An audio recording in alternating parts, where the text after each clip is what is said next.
Live everywhere. Daily Kos Radio on netrootsradio.com presents David Walton. Kagro in the Morning Show.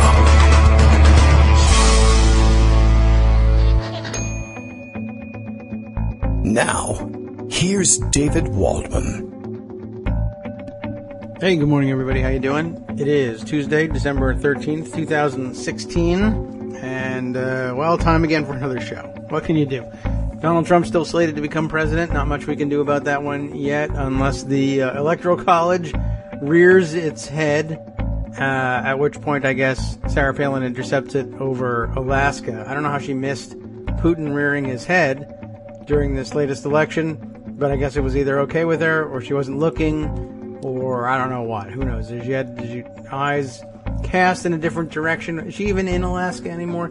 I think she gave up on the idea of living in Arizona after a while and sold that house, as I recall. Didn't we see a nice satellite photo of it that had Alaska state flag cornhole set? I don't even really want to get into that, but okay.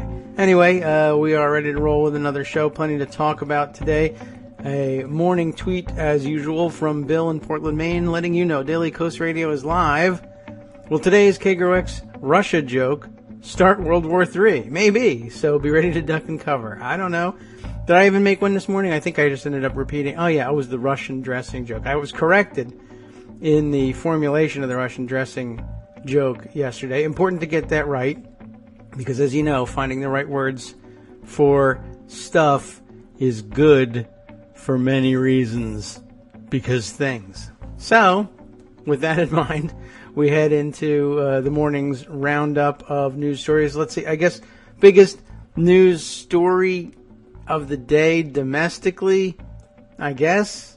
I don't know. I guess the consensus one would be Donald Trump was all set, supposedly. This is getting to be like repeal and replace of Obamacare. You know, they don't have a plan, and when the day comes to announce that they, to bring their plan forward, that they realize, I don't have one. We need to postpone or do something. December 15th, which is 2 days from now, I guess Thursday. I don't know how they picked that. I think that was picked out of a hat because it sounded like a good day. It was the middle of the month, whatever. December 15th was the day that Donald Trump had set aside to have a big press conference announcing his huge plans going forward to, dispense with the day-to-day running of his business, hand it over to his kids, and thereby avoid all the gigantic conflicts of interest that will come with it. Of course, that wouldn't have done it. And as the date approached, and everyone realized that wouldn't have done the trick, and it doesn't make any difference if his kids run the business, and it certainly doesn't make any difference if his kids run the business and his kids serve in the government at the same time. And I understand that Newsweek was coming out with, I guess Kurt Eichenwald is at it again and documenting the insanity of his continuing with the business relationships he's got and also running the United States government, ostensibly.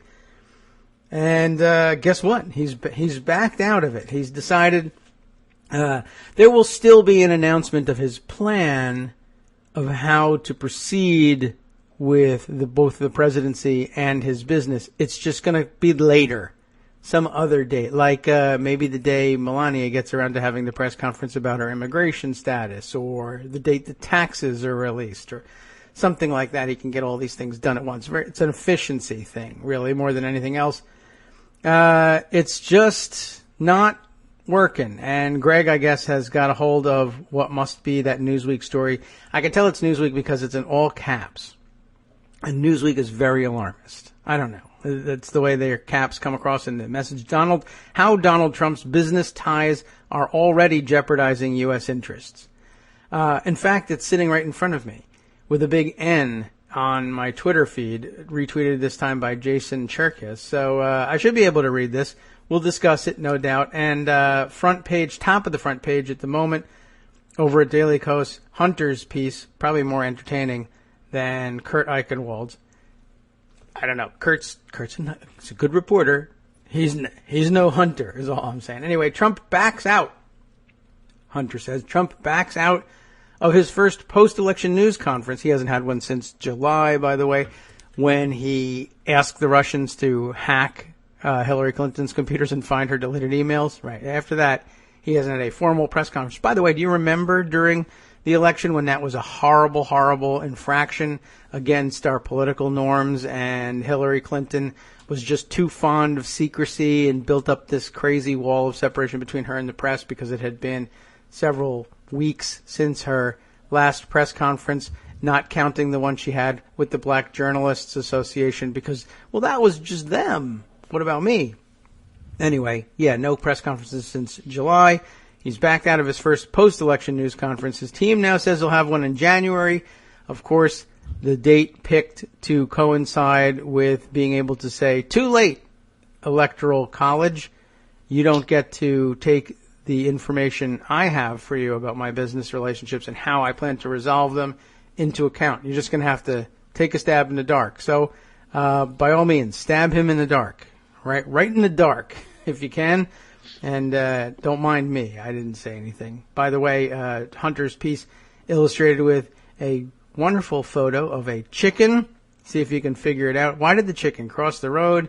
And the answer is, I don't have to tell you, and I'm never disclosing it, I guess. I'm not sure what that's supposed to imply, other than obviously he's chickening out of the press conference. But don't let Hunter tell you that Donald Trump's afraid of anything. He's a very brave man. Right, Greg? Right. Chicken crossed the road to avoid the press conference that I really am afraid of. I guess that's true. But really, it's an efficiency thing. I'm just trying to... well, I don't know. There's a lot of grain and feed over here. You know, what did it mean when I said, no puppet, you're the puppet? And I don't want to answer that right now. Yes, he's a chicken puppet. By the way, the photo might be of one of his own chickens. I see Elfling gets the photo attribution here in the caption. There you go. So I get that may be an actual Hunter chicken. And it's interesting. He's in grass. She is on the grass and taking a step. I'm betting there's a road ahead of her, and she's contemplating why she might cross it. Right? Which comes first? It's the old classic joke. Which comes first, the Melania press conference or the Trump divestiture press conference? Or the Twitter X. Hard to know. Yeah, okay. So I want to start with something a little different. I know people are getting tired of this, but it doesn't matter. Because things are what they are. This is a Ross Lincoln piece on why it's important to discuss the popular vote. He's associate editor with Deadline. And I think it's important because of what I see as pushback against, you guys are just bringing the popular vote because you have some weird fantasy that somehow the elector's going to do X and then Trump will be better. No, actually that has nothing to do with it whatsoever. And actually you can couple this with a brand new PPP poll about 2020 that comes out today. PPP 2020. PPP 2020. Say that 3 times fast. Ross Lincoln on why it's important to discuss the popular vote. The popular vote margin Hillary got should be enough to convince centrists that the problem is not that the Democrats are too liberal. There seems to be a lot of confusion, some genuine, some very dishonest, about what is intended by talking up Hillary's popular vote totals. First, and I only say it so you'll have something to refer to before pedanting all over this. Don't stand over it, please. We know about the Electoral College. While it'd be nice if the EC would just once live up to the lies people tell about why it even exists, we won't. And we know we won't in this case.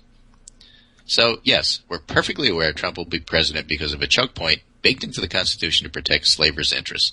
And yes, we're perfectly aware that you win the presidency by getting more electors than other people, so please shut up about that. The thing is, whenever Dems win, even if they win big like in 06 and 08, the dominant narrative is always they didn't really win. In 2000, Gore won, and GOPs controlled the Senate by only 1 vote, but Bush won anyway and was treated and acted like he had a mandate. In 2006, Dems got a majority in both houses of Congress, bigger than the biggest GOPs have had in modern history, and it wasn't their biggest.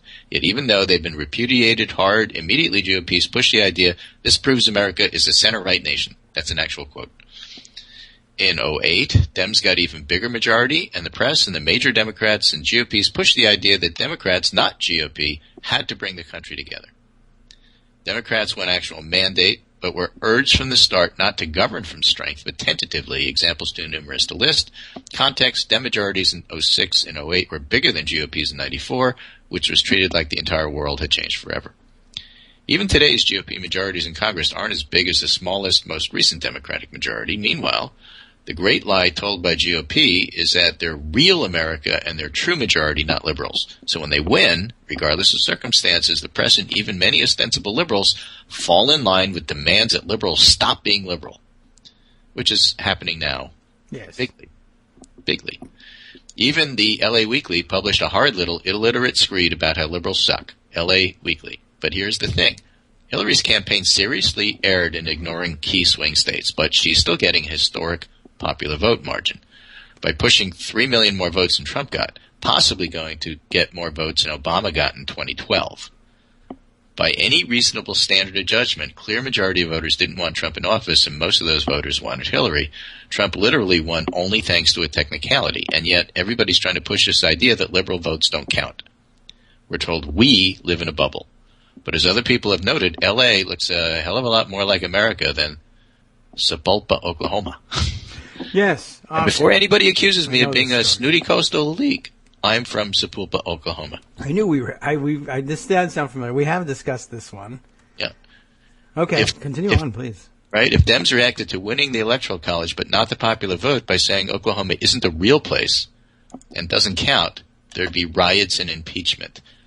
I may have left this one for you on the day I couldn't come. That might be it. That literally what is happening to liberals anyway. But we didn't just win the popular vote because of a quirk. We won it big. There are more of us. If anything, we're the ignored majority. And I've written about that a little bit, on Twitter and on the internet. We are the majority. We may not be silent. We may kindly be silent. But the majority of people did not want Donald Trump. About 25% of the voting public did. It's just that half the public didn't vote. Yes. And then another quarter went for Hillary, a slightly bigger plurality there, and then Trump won. So this is why, if anything, we're the ignored majority, not conservatives, who literally cannot win fair and square. And that's important because of vote suppression that happens in key states like North Carolina and in Florida in a different way by keeping felons off the voting rolls and purging them, and different ways in Wisconsin with voter IDs. And, they keep trying to get people not to vote because they know they're not the majority. Unfortunately, they're relatively successful, and thanks to the Supreme Court gutting the Voting Rights Act, they're getting away with it more and more, which is why people have to get out and vote in 2018. And please, none of this, it's not perfect, I don't want it. This election was the classic Democrats fall in love and Republicans fall in line. The other side is going to come out and vote no matter what. They don't care whether they have the perfect candidate or not, obviously. They had somebody they couldn't stand. They voted for him anyway because their goal was to beat you. And what did you do? I don't know. It's not perfect. I wanted this. I could have had that. That's why you lose. That's me talking, not Russ Lincoln. Russ Lincoln says we have to keep reminding people whose default setting is to surrender that clearly the problem isn't Democrats are too liberal, not to mention the fact that in most of the swing states, Trump's margin of victory is smaller than the number of votes that Jill Stein got. In summary, we should do more of what we've done, not less, unless we want to lose forever. That's why we keep bringing up the popular vote. The other reason to keep bringing up the popular vote, which he didn't mention but I think is hugely important, bigly, is Donald Trump's legitimacy. Now, you have two separate things here arguing that Trump not only doesn't have a mandate, but he's on pretty shaky ground in claiming that he won. Not that it's going to reverse anything. He will be installed as president. But on the one hand, not winning the popular vote hurts him, bothers him, and eats into the idea that he had a mandate. He clearly didn't if more people voted for the other person. And the other twin pillar there is this whole Russian meddling thing, which remains a big story. Broke on Friday. Here it is Tuesday, still in the papers. I just want to give you a feeling for that. Here's Washington Post's big headline. They're talking about ExxonMobil chief, Trump's pick for state despite concerns about Russia ties. Think about that headline. It's not ExxonMobil chief is Trump's pick for state. It's is picked for state despite concerns about Russia ties. Following stories, Tillerson is Trump's idea of a perfect cabinet secretary. That's, of course, Chris Cillizza. Worldviews, why Russia awarded Tillerson its Order of Friendship. CIA assessed that Russia hacked targeted Democrats more than Republicans, U.S. officials say. Dispute over Russia reflects growing GOP resistance to Trump, and in fact it may hurt Tillerson's chances of being confirmed. And then Trump team working to remove a top NATO official, but NATO leadership may not go along with it, setting up an early confrontation with Trump. That's the Washington Post. New York Times is Trump names ExxonMobil chief to lead the State Department. They don't do the despite thing because they're in the New York Times. Clearly another example of Washington Post being a superior newspaper these days. Transition briefing, concerns over Trump's business ties. Trump lines up establishment Republicans to vouch for Tillerson, people like Condoleezza Rice. Exxon has billions at stake over Russia sanctions. I mean, these are all good stories, despite the weird headline about, everything's normal because Tillerson has been nominated. Nominees to face financial scrutiny that Trump didn't. Leaders in Congress back Russia inquiry defying Trump. And Trump's mistrust of CIA echoes views of a top advisor, meaning Michael Flynn. These are all big stories today in the paper. And so they eat away, despite Kellyanne Conway's hard work in trying to dismiss anything negative about Trump. Nonetheless, this isn't much of a honeymoon. He hasn't even been inaugurated yet. Already people are fighting back about this. And all of these raise major questions about the legitimacy of Trump's presidency, which is a good thing because nobody really trusts what he's going to do, and therefore it's a good idea to remind him and everybody else that he didn't get a mandate. He only got a quarter of the vote. And even though the Electoral College indeed says that he will be president because nobody really expects much change there, nonetheless, things are happening. What kind of things? We're actually talking about the Electoral College. The Electoral College, some of the electors, actually asked for a briefing about what all this Russia stuff is. I mean, they did. In history, it's not going to change anything, but who in the world ever cared about what an elector thought? Well, occasionally it happens, but rarely does it penetrate the news to this level. Right. So this remains a big story, and part of the reason it remains a big story is because in and of itself, a foreign nation meddling in the U.S. election is a big story, and partly because Trump has no mandate, and because he didn't win the popular vote, there's a whole lot of questions about him that just aren't going to go away, and that's why it's important to keep talking about it.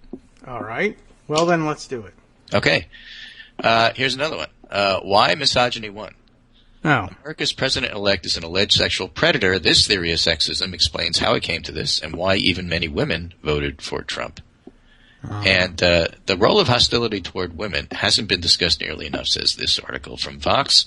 The more hostile sexist attitudes voters held, according to research by political scientists Carly Wayne, Nicholas Valentino, and Marzia Ocheno, the more likely they were to vote for Trump.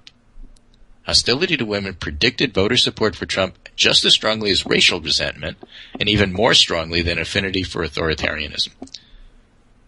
Right? They left out economic anxiety, of course. Does this mean that almost half of Americans hate women? Not quite. What it does mean is something both subtler and more disturbing. It means that our society only values women under certain narrow conditions. It means that for many voters, Trump's toxic masculinity was a deep part of his appeal. It means that misogyny is alive and well in the U.S., and it probably helped Trump win. Imagine that. The Billy Bush tape helped him win. That wasn't supposed to happen. Nope. To understand how, first you have to understand that there are two basic types of sexism, hostile and benevolent. The hostile one is fairly obvious. The benevolent one is the one that puts women on a pedestal and says, I have to protect them. Oh, well, you that's see the one this Trump example thinks fairly he's doing. clearly, not just summarizing from the article, but from memory. When people, particularly Republican people in office, were asked to comment about the Billy Bush tape, and do you remember their response? This is horrible because I have a daughter. Right. Yes, I do. It's horrible because I have a daughter because I have to protect my daughter because that's my job as a male. I didn't say it's horrible even if I had sons, or it's horrible even if I have no kids and I'm not married. They didn't say it's horrible because of the general horribleness of it. It's because my role as a male is to protect my daughter. That's benevolent sexism. Yes. Which is, I mean, it's a thing, It's, by the way, it's interesting that that's the kind of sexism that Trump actually thinks he's engaging in, while he's actually engaging in the other kind. Yeah, a With hostile your daughter, sexist, they say, would claim the benevolent sexist is overreacting. The tape didn't actually describe sexual assault, just normal male sexual aggression. What's wrong with it? What's wrong with you? Yeah. Which, like I was saying, that Trump practices both. With your daughter, he's what was the term? The benevolent protector. Oh, well, with his daughter, he's the benevolent protector. No. With your daughter. With his daughter, he's the aggressor. Oh, that's true, too. I mean, or he would claim in a press conference, if he were asked. Yes, that he's he would claim to be I'm the sorry, protector. yes, that's probably true. In reality, she moves away from him every time he goes near her. Well, at least one of them does. Yes. I don't know. Ivanka's not that great at signaling. But okay. Tiffany's pretty good at it, though. Ivanka's not bad either. There's a lot of tapes of that, too. Okay. Well, good. We'll have to run a couple of those. But, when it's not one of his daughters, then he's just openly the other kind. But as you just pointed out, they may seem diametrically opposed to one another, but they're actually two sides of the same coin. Peter Glick, professor of psychology and social sciences at Lawrence University, told Vox that people can hold both of these sexist views at the same time, and they often do. It's how men can wear Trump that bitch T-shirts at a Trump rally and go home and say, I love my wife and daughter. Yes. Well, I want to Trump that one and love this one. Sure. Right. Trump expresses both hostile and benevolent attitudes toward women all the time. When he likes a woman, he praises her in a patronizing way, usually focusing on physical beauty. When he doesn't, he viciously insults her. Mm-hmm. Think Carly Fiorina. Yes, who's now in contention for what? I forget what category. For Mitt Romney humiliation, I believe. Yeah. Oh, really? Well, not. We'll see. He did a great job with Romney. He really did. Yeah. Everybody told, we did. This is coming. He wasn't listening. He's going to interview Romney. Romney's going to be humiliated. Then he's not going to get the job. No. Yes. That's exactly what happened. So, he's considering Carly Fiorina for something. Yeah. Benevolent sexism is the carrot Glick explained, and hostile sexism is the stick. If you're a good woman who meets expected gender norms, warm feminine charms, and maintains strict beauty standards whose ambitions are focused on home and hearth, you'll be rewarded with affection, protection, and praise. Step outside those norms. You risk being labeled as one of the bad girls who are abused and scorned only because they deserve it. Tidy little cycle here. Benevolent sexism is supposed to protect women from hostile sexism, and hostile sexism is supposed to keep women in line with the ideas of benevolent sexism. And is why Trump, despite the long list of sexist words and deeds to his name, can insist nobody respects women more than he does, and why some people, including women, actually believe him. Well, that is very interesting. Right? And they end with the alternative. Acknowledging the system's broken and virtue can't protect you from violence can be too terrible to contemplate, so it's easier to just stick with the norms there. Let's pretend America was great in a way that, doesn't pay attention to slavery or the role of people of color in the 60s or any of that. Let's just pretend it's all about white working class factory and coal miner jobs and nothing else. How come none of the I'm reminded, by the way, Bill reminded me, the reason we couldn't come up with what Carly Fiorina was being considered for is because it has nothing whatsoever to do with her experience. Director of National Intelligence, for some reason. Okay. I'm surprised that he, by the way, has not nominated a single white working class voter for anything. It is so blatant that even House liberal Richard Cohn at the Washington Post noticed it and wrote a column about it and said, none of Trump's cabinet members have actually worked with their hands.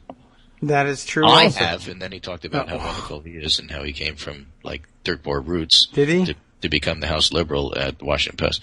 It's a semi-ridiculous article, but nonetheless pointed out very correctly that that's what's going on here. And of course, others have said, look, the whole thing about Trump supporting and putting these billionaires in the cabinet misses the point of what he was telling his constituents. He didn't say, I'm going after the captains of industry. He said, I'm going after the system. And his supporters will accept that putting the captains of industry who know the rules in and out because they break them all the time are the perfect people to fix things. Now, this has a limited shelf life because it ain't getting fixed and they're going to steal more. And when they figure that out, we will see what happens. But I remember telling you, I remember talking about this with you, about this tour of the Vanderbilt mansion when I went up to Hyde Park to the Roosevelt Presidential Library, and how the Vanderbilt mansion had an ice house way beyond when electricity was being installed. Mm-hmm. And they didn't get rid of the ice house because people in the area were employed by getting ice and putting it in the ice house. Mm-hmm. And they didn't want to wreck that. So that whole noblesse oblige idea, I'm reminded of that when I think about the coal miners. And how could you expect the coal miners to support somebody who puts a person in office who's responsible for the biggest coal mine disaster in recent memory? And the answer is it's jobs. They may be crummy jobs. They may be unsafe jobs. We may hate the guy who's stiffing us and making us work in unsafe conditions, but it's better than not working at all. I guess I would like to, I'm going to open a factory where your job is to jump into a wood chipper. Right. It's a job. It's a job. And you don't even have to come the second day. So that's the background there. And now we do have those disputes over what's going on with Russia. And this is a David Frum piece, 5 questions about Russia's election hacking. Just like with the popular vote, it is important to continue to bring this up, and therefore we will. As the culpability of Putin's government becomes more clear... You should call him Putin. Putin. That's probably right. Putin's government becomes more clear. A host of other issues remain unresolved. So here are the questions. Exactly which institutions did the Russians hack? Partial list includes the RNC, DNC, DCCC, the CCC, and the personal email of Center for American Progress Chair John Podesta, but a full list would reveal the scale and pattern of Russian intentions. It's suddenly become intensely controversial whether the Russians did indeed hack the RNC, as asserted by the CIA, or not, as passionately denied by Reince Priebus, the RNC chair. And a lot turns on that uncertainty. If Russian espionage hacked the RNC, it would say a lot about Russian intentions. It would also indicate who in American public life might now be vulnerable to future Russian blackmail. If Priebus is correct and the CIA is wrong that the Russians did not hack the RNC, that raises important questions. Was RNC security more robust, or did the Russians not try? If not, why not? Also, when did the hacks occur? Was there coordination? Are there financial ties? Where else has Russia intervened? It's a matter of open record that state-owned Russian banks lent millions of euros to the French National Front. The president of the Czech Republic received substantial campaign contributions from Russian oil interests. The heads of German and British intelligence have complained of Russian attacks on democratic institutions in these countries. Obviously, Russia's success in the United States, writes Frum, represents its greatest coup, but it wasn't an isolated attempt and can't be understood in isolation from other elements of Putin's strategy. There's a great picture from the New York Daily News today, by the way, of Putin swearing in Trump. If nothing else, these hearings should educate the American people, it's a political cartoon, and this compromised administration on what exactly Putin has been trying to do, and how his intervention in America's election fits in those larger plans. And the key words there that Trump uses, this compromised administration. Both because of the popular vote and because of these questions about Russian intervention, this is a compromised administration. There's no mandate, and I think that the idea that it's compromised needs to be unforgotten, announced publicly every day as Trump goes forward, because it's really one of the few checks and balances we have left. Well, use anyone you got. So, yeah, exactly. Use anything you got. Late breaking news: Kanye West has arrived at Trump Tower for a meeting with. Well, yeah, just because. What?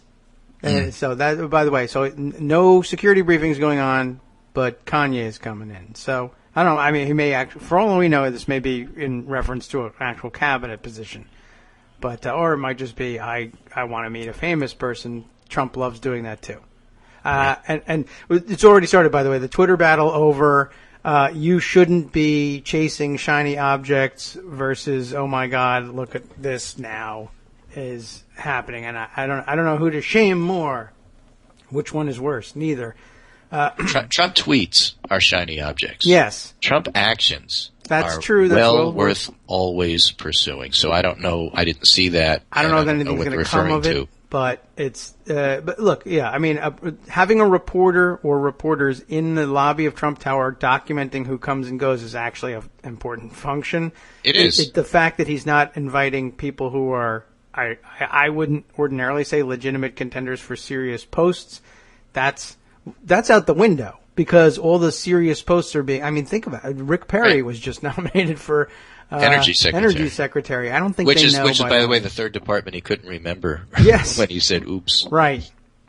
So there's that, which I think that feels like a trolling you now are appointing somebody who wants to eliminate the department, and I can imagine Rick Perry in negotiations with his Iranian counterpart over the fine details of the of the uranium mixtures and the. Which is what the Secretary of Energy does, by the way. Yes, and the instead nuclear of a weapons PhD in physics, you now have Rick Perry equally intellectual there because he has glasses, right? Yes, right. So, I mean, I don't think that they really realize the extent of the portfolio of the Department of Energy. I think they just think they didn't know what the job of president was. Why would they think about the cabinet? Well, that's true. They didn't expect to win. No. So you have that. So I don't see. I guess it's as likely as anything that Kanye West gets some kind of job. Right. And he did recently speak out in support, actually, of Donald Trump over some issue or another, or maybe just generally speaking. And so this could be just another thing that Trump dismisses about. He said nice things about me, so I wanted to say nice things about him instead of having a security briefing. If there were a way for me to express less interest about Kanye West as possible, I would. All right, we should get a little audio jingle somehow that indicates your lack of interest in it. But I'm just noting it for the record that I'm not interested. Yeah, okay, good. Let me finish up with Democrats have mixed feelings on the 2020 field. Okay. This is a new poll from PPP indicating the usual schizophrenia of the Democratic Party. Jerry Lewis. They want a younger candidate in 2021 who's never run for president. What? 57% they want the candidate to be under the age of 60. 77% say they want their candidate to be under the age of 70. So who do they want? The one over 70. Joe Biden and Bernie Sanders. Yeah. Okay. Did they? Because really that's all they about know name about recognition. numbers and the way they go, the direction it heads. Yeah. So as attention for Democrats nationally, they want new blood, but their most well-known and popular figures don't fit that mold. Of course, it's a long time away. So basically, the poll doesn't really tell us a whole lot other than, I recognize that guy. So everybody knows Uncle Joe, everybody knows Bernie. But who do they really want? It's too early to tell. Trump isn't even inaugurated yet. Yes. Right. I don't know. There's nothing to that. But okay, it's interesting to ask people what they're thinking about. Right. Is that a shiny object? Yeah, but nobody really takes it seriously. It's more serious than Kanye, but okay. On the other hand, Russian meddling and Clinton winning the popular vote, for the record, are not shiny objects. And bringing those up is not because we're trying to persuade the Electoral College to somehow change their mind. It's because there are important factors that have a great deal to do with the perceived positioning and current status of Trump's presidency, which is going to be troublesome and troubling in the Susan Collins sense. Yes, right, as everything is. She can't tell the difference. Really, but we can help her out on which ones are more concerning. I think that the most interesting political thing that's going to happen right away is whether or not the Secretary of State nominee actually gets through Congress. That'll be pretty interesting. He's one of the top, one of the ones facing the toughest challenges. That is to say, where some Republicans at least have said, "Yeah, I don't really think so." Yep. So we shall see. Yeah. All right, that's my summary for today. Little of this, little of that, but there's a lot going on, and there'll probably be a lot going on every day. It's just that none of this stuff, in terms of how the media approach this and how we approach this, we really shouldn't ignore that. I think that the big mistake with George W. Bush is when he barely won. Everybody said, "Oh well, there's a mandate," and all you unpatriotic people claiming that Al Gore somehow or other got, more votes. That's the shiny object you're chasing. You're all full of it, partisan stuff, because Bush is our president and we need to back him 100%. That's not going to happen this time. Okay. Well, that's good. Yeah, you don't have to worry about that. What will happen, that's not so good. So with that, this is Greg Dworkin speaking with my friend David Wallman, Kagro in the morning. Maintain your annoyance, maintain your anger about what happened. There is reason for it. And at the same time, you can't oppose Trump because of the fact that he's a jerk. You got to do it on policy. And there's plenty of policy to talk about. Obamacare is probably first on the table there. They're not having an easy time repealing it. And that's going to be an interesting factor to watch as well. Take care, and we'll be back with you tomorrow. All right. Very good. Thanks, Greg. Let me just say for the record, he is still a jerk, though. Well, that may be, but that's don't look at that. That's not going to be the political opposition that works. Policy is. But he is a jerk. I don't care if he's a jerk. We all knew he's a jerk. We voted for him anyway. Yeah, but what about the fact he's about to take your insurance away? What a jerk. Oh, well, that's something to pay attention to. Yes, that's true. And he's a jerk. Okay. Yeah. Take care. All right. Very good. Thanks again. Talk about the jerk tomorrow. He's a jerk. Okay. I get the point, but he is actually a jerk. In case you missed it. True and well worth remembering. Now, I was going to say something, and it was great, but I can't remember what it is now. Oh, look at this now. I actually set aside this thing from New Republic because it was relevant to what we were doing. Here, at least it came up with it. It was Brian Beutler's piece. I clicked the button to put it in Pocket and everything. What does Pocket have? Pocket says, oops, which maybe they thought we were talking about Rick Perry. Is it, oops, we couldn't find the page you're looking for. Well, okay, I found it anyway. This is relevant to what we were doing. The Electoral College is the issue. The piece illustrated by a horrible photo of a withering Donald Trump covered in pancake makeup, unflattering angle, terrible lighting, etc., the sort of thing he would really oppose seeing used. So good on you. Well done at the New Republic for choosing this. Drew, what is this? What's his name? I got to get close to the screen here. It does. It looks like his name is Drew Angerer. What a fantastic name for the man who took this photo. Drew Angerer, because he's angering Donald Trump with this terrible, low-angle, awful lighting photo. I mean, it's a good photo. It's just terrible of Trump. So he's a photographer for Getty Images, or at least licenses his work through Getty Images, and it's important for you to know about that. I got to tell you, I'm a little worried about Donald Trump. I mean, he's aged quite a bit, and that explains his appearance. And I don't want to focus on appearance. I want to focus on the fact that he's a jerk, obviously. But he's aged considerably and not particularly well. And it concerns me a little bit because with people who are close to the Russians, you got to look out for being poisoned by polonium. And I'm wondering if they already have been hitting him with the polonium. I don't know why they would, but it would be a fitting end, really, I guess. Not like, oh, great, somebody's going to murder him. That's not a fitting end. But, it would be a fitting end in the sense of like, he thinks he's close to Putin and has a good working relationship with him, and Putin's really just using him and then disposing of him immediately after getting what he needs out of him.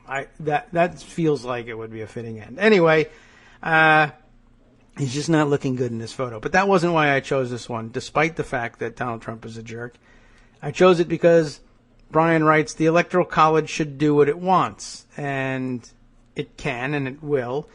And I think he makes an important point about what they can do, what they are likely to do, how the likely outcome doesn't change the outcome of the election in terms of who gets installed as president, but does change the outcome of things, possibly, historically, by changing our perception of the Trump presidency. It's probably not changing your perception or my perception, but other people's perceptions are still up for grabs. He says in the subheader here, this isn't hypocrisy, it's what resistance to Trump President Trump looks like. And we'll start it off that we'll just let his writing do the trick of setting things up, even before major news outlets reported late last week that the Central Intelligence Agency now believes Russian cyber attacks during the U.S. election were intended to help Donald Trump defeat Hillary Clinton. Trump was on track to see more electoral college defections than any president in over 50 years. In late November, a Republican elector who concluded he could not in good conscience vote for Trump resigned. Now, that's true. I don't know why he didn't just stick around and not vote for him, but maybe he's in a state where he's legally bound to do so and he didn't want to face any legal consequences for backing out or changing his vote. You know what? Greg, if you're still listening, by the way, I need another link. I've still got it somewhere, but if you want to send me a link to the Ross Lincoln tweet storm that you had, or was it a tweet storm? Maybe it was an article. I know we discussed it before, and I have the link somewhere in one of the previous posts, but that'll make it that much easier for us to dig it up. Anyway, I was going to say that this one resigned elector, just to carry on the theme, it is, I think, pretty much is a guy who said, I can't vote for him in good conscience because he's a jerk. It wasn't a policy thing just yet. It was just a plain old, you're a jerk thing. Anyway, another elector from Texas, Texan Republican Christopher Supran, announced he would be a faithless elector and that other Republicans would join him. I am confident in saying at this point I don't think I will be the only one voting for someone other than Donald Trump who is carrying a Republican elector seat, Supran told ABC News. On Monday, Supran and several Democratic electors signed an open letter to James Clapper, the Director of National Intelligence, demanding a briefing about whether there are ongoing investigations into ties between Donald Trump, his campaign or associates, and Russian government interference in the election, the scope of those investigations, how far those investigations may have reached, and who was involved in those investigations. This, by the way, again, going to be offered, or they're asking it of James Clapper, the current Director of National Intelligence. That job, if the rumors are correct, would go under the Trump administration to Carly Fiorina, just to give you an idea of how thoroughly the information we have about this would be pursued post January 20th. Instead of James Clapper in charge of the stuff, which is, perhaps no great shakes, it will instead be, I guess, renewed loyalist Carly Fiorina, which also, by the way, would mean that we have a national security advisor in the person of Mike Flynn who believes the Comet Pizza conspiracy theory, and a director of national intelligence in the person of Carly Fiorina who believes that she saw videos of live babies being murdered in order to harvest their body parts. So, I don't know how well we're going to do with the whole intelligence game. If this is the case, we're in big trouble. Okay, so continuing on with Brian's more coherent thoughts. We have on Monday this request for a briefing. Clinton's campaign chair, John Podesta, issued a supportive statement on their behalf, that is, on behalf of the electors asking for, through this open letter to Clapper, a briefing on the Russian interference situation. Critics of this noise-making argue these electors and their supporters are hypocritically threatening an established norm that the Electoral College should rubber stamp statewide election results, and that is the norm, after having insisted on the importance of similar norms when Trump was traducing them. And it's a good point as far as it goes, but of course, it's fair to distinguish it, I think, by saying Trump traduces political norms toward the end of upsetting the entire system of political norms, whereas you might argue that these electors are actually opting to upset one political norm in pursuit of, eventually, I guess, the goal of resetting our political norms to factory default at some point. Josh Barrow is actually the critic that Brian has in mind here. He embeds a couple of his tweets wherein he complains to Ian Millhiser, we don't want to set out an idea that the Electoral College should evaluate the situation and decide whether to honor their state's votes. This idea is very undermining to democratic norms that liberals claimed to care about a few weeks ago. And, of course, also the complaint of Michael B. Doherty, with whom I am less familiar, saying, quote, quote, jokingly quoting, I guess, imaginary liberals, quote, I'm so worried about the destruction of norms, unquote. 1 week later, the Electoral College should make some random person president. Well, if it's infuriating you, don't worry, hang on. Brian's going to push back. If the Electoral College installed a random person, let alone Clinton, into the presidency, it would be wildly destabilizing. But this critique rests on a false choice between an Electoral College that acts like a pliant ceremonial relic and an unprecedented but constitutional Electoral College coup. There is a middle ground in which a non-decisive but significant number of electors, on the basis of what they learn from a briefing with Clapper, or on the basis of the extraordinary opacity surrounding Trump, register their view that Trump can't be entrusted with the presidency, knowing he will become president anyhow. Not only is there some precedent for this kind of protest voting, but it and similar statements of no confidence from within official channels will be an important source of resistance to a presidency that poses an enormous threat to small L liberalism. There are certainly norms that shouldn't be ignored for the purposes of weakening Trump, but this isn't one of them. Trump opponents will ultimately need a clear resistance strategy, but in a leaderless environment, they have been floundering in the dark for more than a month now, grasping for short-term anti-Trump resistance tactics. None of them has been particularly effective, but we have learned through these efforts that Trump is highly sensitive about the fact that he lost the popular vote by a margin of millions, and his Electoral College margin is historically low. He and his supporters want to claim a mandate and feel threatened by the awareness that he will preside over a term of minority rule. Thinning that electoral majority even further through GOP protest votes would be a small but useful public statement to both his unfitness for office and the lack of public confidence in his ascent to power. For the time being, this is what official resistance to Trump will look like. Numerous battlefronts, some invisible, each inconsequential, but that have a real impact when taken together. I guess we should say each by themselves inconsequential anyway. Even in the unlikely event that anti-Trump activists were able to round up the 37 electors required to deny Trump a winning 270-vote threshold, that would merely throw the election to the House of Representatives, which will be controlled by Republicans, as we discussed yesterday, who would likely install Trump anyhow.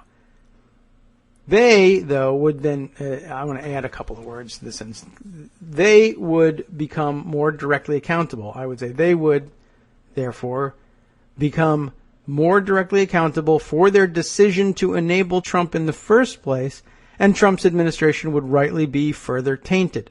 But he would become president. Again, just to reiterate the point here, he would still win the presidency thanks to the House of Representatives. But by that point, there would be now no avoiding direct responsibility for Trump and his administration. It would be all over. The fingerprints are all over. Everybody's got this blood on their hands in the Republican conference in the House of Representatives. If the House of Representatives was forced to install him directly, not only would it completely undermine the mandate idea, they would still say it, but everybody would know there was something really screwed up going on around here. And in 2 years, the people who directly installed him in office would be up for direct election once again. I would love to go into 2018 that way. That would be fantastic. In this environment right now, with the way people are thinking about Trump and his entanglements with the Russians, to have it be thrown to the House of Representatives and get Trump anyway, but basically just smear the blood all over every single member of the Republican conference in the House and then say, see you in 2018. It's a long way away. People forget. It's probably the least potent time to deliver that message. But you could spend the next 2 years reminding everybody there's now literally no daylight between him and you. You did this. The white working class and deplorables at that point can practically wash their hands of the guy. I don't know if that's such a great thing, but we shouldn't let him get away with that one either. But I think this is it's a point that he clearly makes, but that really needs to be hammered home again. The whole point of this article is keep it up, do it anyway. It doesn't matter whether you dislodge him from the presidency. It doesn't matter whether you come up with the 37 electors needed to deny him a 270 vote threshold. He goes in, let's say, and he still has the 280, and it never goes to the House. It's still better than what it was. Or nobody defects at this point. I mean, that would be the worst possible thing. But after all this discussion, there's at least a limited amount of damage that's been done to his legitimacy and his claim for a mandate. Actually decrease his margin in the Electoral College, or even erase it and then have Republicans install him as a matter of party loyalty anyway, I'll take it. Just like I would take it, really, honestly, in a far more dangerous game of installing, let's say, Merrick Garland in the Supreme Court through brute force, and that being responded to, as was frequently threatened by Republicans, simply passing legislation that would increase the size of the Supreme Court, say from 9 to 11, and then installing either over our objections or having eliminated the filibuster on Supreme Court nominations once and for all, whatever it is, a 10th and 11th super conservative justice to outweigh Garland and once again seize control of the Supreme Court for conservatives. Yeah, that's always a possibility, and it may be something they do anyway, given how ridiculous parts of their agenda actually are. They may need those votes in order to have them survive the courts and court review. But I'd be willing, I think it would be slightly less determinative of the outcome, but I would be willing to go to the 2018 and 2020 elections with the fight over, on the one hand, Merrick Garland, who everybody knows should have been there anyway because he was nominated a year before President Obama's term ended and it was stolen from him. But there was turnabout and he ended up being installed. That versus actual literal court packing, which still everybody is taught in civics class was a terrible, terrible thing because it didn't happen. I'm okay with that. I don't think that's determinative in the least of the outcome of the midterm elections or the presidential elections. And this is far, far better. If you undermine the Trump presidency as much as possible right from the beginning, take away any serious claim to a mandate, and in addition, if you really get super lucky, like I said, taint everybody in the House of Representatives who's up for election in 2 years with his presidency directly, that'd be fantastic. But, just knowing that it bothers him that he lost the popular vote and leans so hard on saying, well, but we had a historic margin in the electoral vote, which they didn't, cut the margin. That's fine. Terrific. What a great opportunity to pull the rug out from underneath him. Doesn't dislodge him. It just weakens him. So, by the way, I said the word seriously a minute ago, and my phone started to, that's one of the triggers, obviously. I said that word includes, the name of the digital assistant on an iPhone. So, very interesting. Okay, back to Brian's writing, right? Even if they manage to keep him under 270 electoral votes, the House likely installs him anyway. Should a House controlled by the same party as the person who won 270 plus electoral votes worth of states be unable to install that person into the presidency, that would be a history-making event. But it would also be evidence on its face that the winner was too great a threat to our system of government to be allowed to take office. his own party would have rejected him. This is impossible to imagine happening in an environment where his Republican vice president, the Republican Speaker of the House, and the overwhelming majority of Republicans in the country support Trump. To the extent that that's what's under consideration, would be the greatest show of Electoral College rebelliousness in U.S. history. It would be unprecedented, but the assumption that it would be corrosive to norms doesn't follow from there. Unprecedented use of constitutional powers can firm up important norms, and in this case it would serve as a reminder to future presidential candidates, yes, you might be able to win by violating all of the courtesies and standards our political system takes for granted, but even if you do, your presidency will run its course under a cloud. Impeachment is an important power until such time as it turns into a routine partisan cudgel. This is no different. The Electoral College is not going to make some random person president. And due to the chaos that it might unleash, it's hard to make an unequivocal argument that it should. But those who object to Electoral College hijinks on the grounds that liberals would be hypocritical to combat the Trumpian norm-breaking they decry with norm-breaking of their own should rethink their assumptions.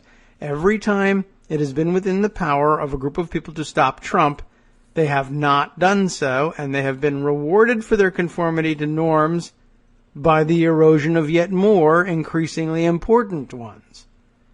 This might be the decision point at which that pattern breaks down, but at least some agnosticism is in order. It is terrifyingly likely that months into the Trump presidency, we will look back and admit that December's Electoral College antics were fairly unremarkable, by comparison, I guess, and that they should have gone further. So I think a pretty good argument, and a pretty weak one, and a pretty lame, sort of knee-jerk reaction, quite honestly, from Josh Barro in that one. And so I think quite rightly put in its place, and there's plenty to think about. Okay, now circulating on Twitter, photos from the lobby of Donald Trump and Kanye together. Kanye comes nattily dressed in a sweatshirt and gold chain. Donald Trump in his traditional suit and tie, although I can't see how long he's wearing the tie.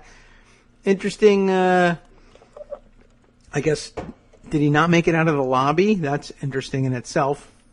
And then C-SPAN has a rather scowling photo of the two of them, and MSNBC a smiling photo of the two of them. It's interesting that they gave both looks here. Blue steel and the happy celebratory one. So no word yet on whether they're actually talking about anything serious or they're just taking pictures together or I don't know what. Okay, so there you have it. That's the latest on that piece of news. Anyway, thanks to Brian for his insightful piece there. I thought that was a good point to make. It doesn't necessarily have to turn the vote around or install Hillary Clinton or even dislodge Donald Trump from office, though the closer it comes to it, the better it is for us and maybe for everybody, including Republicans later on who will like to, I'm sure there will be many who at least nominally supported Donald Trump at some point along the way who would like to disclaim responsibility for that. And the less legitimized his presidency is, the easier it will become for them to do that, and we may need them at that point. Okay. Let's see. Where were we with a few other items that I had for my list today? Yes. Something I hinted at yesterday and never got around to clarifying, but when we were reading the Grudge tweet storm yesterday, listing the numerous and very odd connections between the Trump campaign, Trump personally, people in the Trump orbit, and Russia.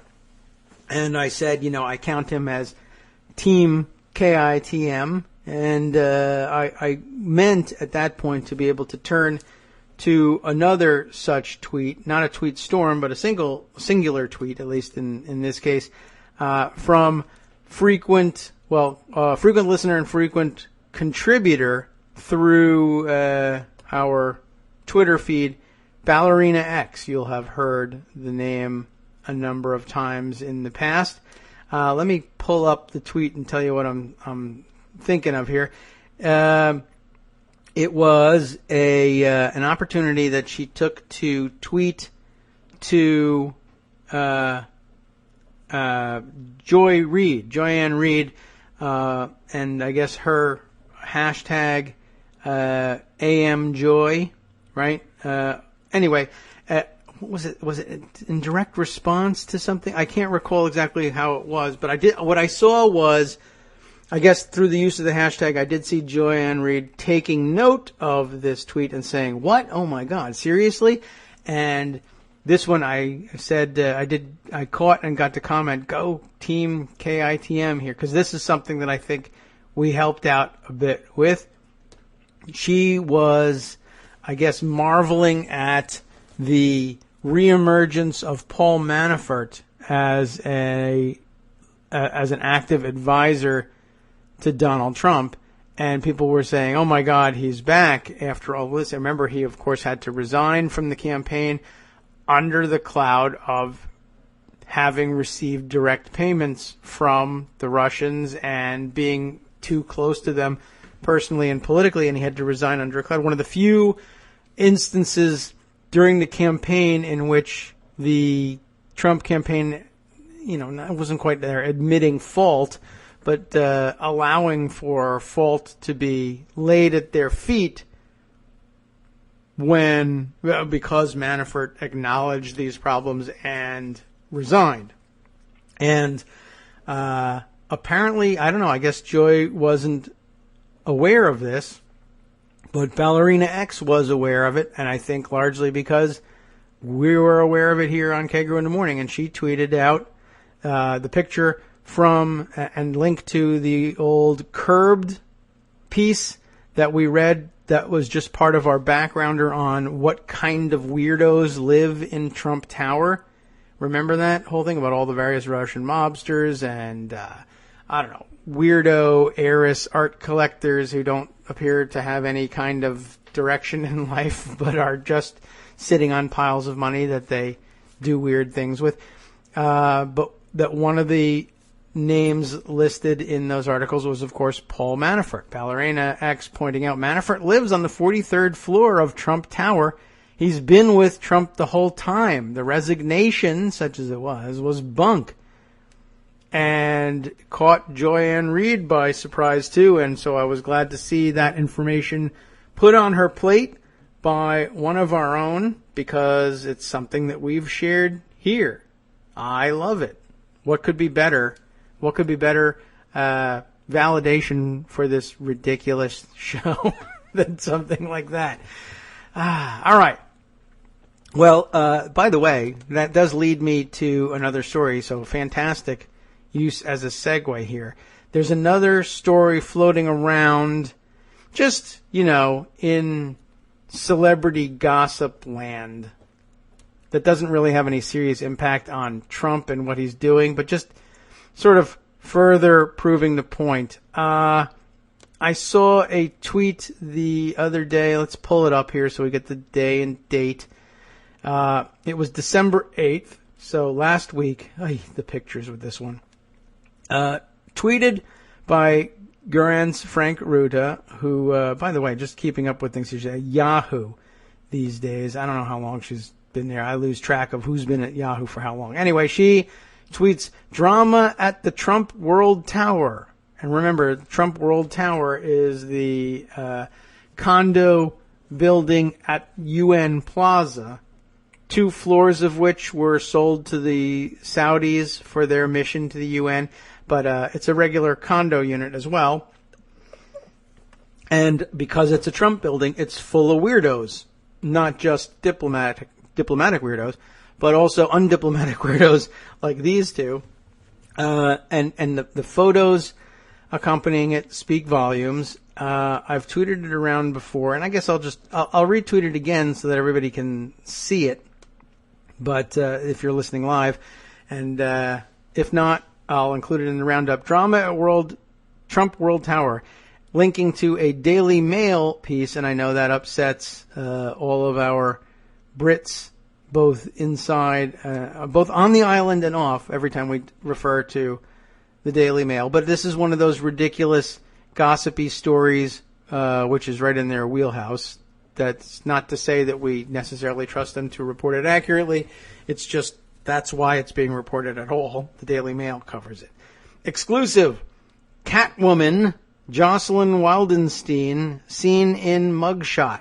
Why do we say Catwoman? Well, it's clear if you take a look at the picture.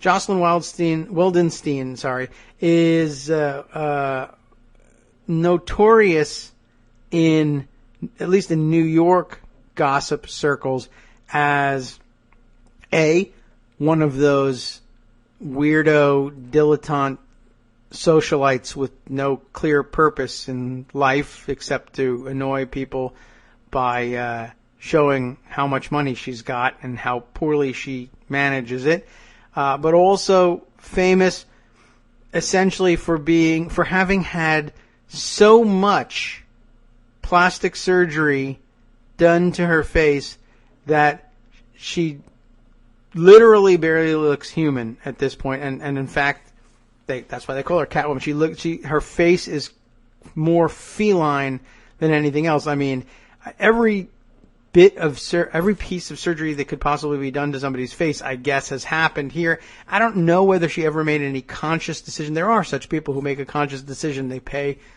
plastic surgeons, presumably to, I don't know. I guess it's done here in the United States, but it certainly looks like it's being done in a dark back alley in a third world country. I don't know who agrees to do these things, but there are people who pay to have their faces surgically altered so that they actually, with the purpose in mind that they would look more feline afterwards. I think she just had a couple hundred, facelifts, and after too many of them, your face is contorted and weird, and she's got that going on. I don't know, whatever. Anyway, the story here is that she's now 71 years old, by the way, but as you know, with 9 lives, she doesn't look over a day over her, let's say, 6th or 7th life with all this surgery.